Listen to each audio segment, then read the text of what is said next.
ಅಂತಾರಾಷ್ಟ್ರೀಯ ಮಟ್ಟದಲ್ಲಿ ಖ್ಯಾತಿ ಪಡೆದ ಚಲನಚಿತ್ರ ಯಾವುದು ಅಂದರೆ ಸಂತೋಷ್.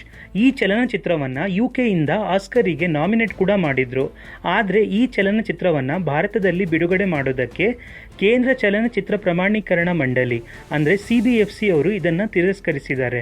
ಏಕೆಂದರೆ ಈ ಚಲನಚಿತ್ರದಲ್ಲಿ ಪೊಲೀಸ್ ದೌರ್ಜನ್ಯ, ಜಾತಿ ತಾರತಮ್ಯ ಮತ್ತು ಸ್ತ್ರೀ ದ್ವೇಷದ ಬಗ್ಗೆ ತೋರಿಸಿದ್ದಾರೆ ಅಂತ. ಈ ಫಿಲ್ಮನ್ನು ಬ್ರಿಟಿಷ್ ಭಾರತೀಯ ನಿರ್ಮಾಪಕಿಯಾದಂಥ ಸಂಧ್ಯಾ ಸೂರಿ ಅವರು ಬರೆದು ನಿರ್ದೇಶನ ಮಾಡಿದ್ದಾರೆ. ಈ ಚಿತ್ರ ಅತಿ ಚಿಕ್ಕ ವಯಸ್ಸಿನಲ್ಲಿ ವಿಧವೆಯಾಗುವ ಸಂತೋಷ್ ನಂತರ ಪೊಲೀಸನ್ನು ಸೇರ್ತಾರೆ. ಅಲ್ಲಿ ಅವರು ದಲಿತ ಹುಡುಗಿಯ ಕೊಲೆ ಕೇಸನ್ನು ಎನ್ಕ್ವೈರಿ ಮಾಡೋದ್ರ ಬಗ್ಗೆ ಇದೆ. ಈ ಚಿತ್ರದ ಮುಖ್ಯ ಪಾತ್ರದಲ್ಲಿ ಸಹನಾ ಗೋಸ್ವಾಮಿ ಅವರು ಅಭಿನಯಿಸಿದ್ದಾರೆ.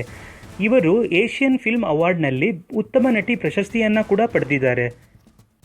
CBFC ಅವರ ತೀರ್ಮಾನದಿಂದ ಸಂತೋಷ್ ಚಲನಚಿತ್ರದವರು ತಮ್ಮ ಬೇಸರವನ್ನು ವ್ಯಕ್ತಪಡಿಸಿದ್ದಾರೆ. ಹಾಗೆಯೇ ಈ ವಿಡಿಯೋ ಇಷ್ಟ ಆಗಿದ್ದರೆ ಈ ಚಾನಲನ್ನು ಸಬ್ಸ್ಕ್ರೈಬ್ ಮಾಡಿ. ಎಲ್ಲರಿಗೂ ಧನ್ಯವಾದಗಳು.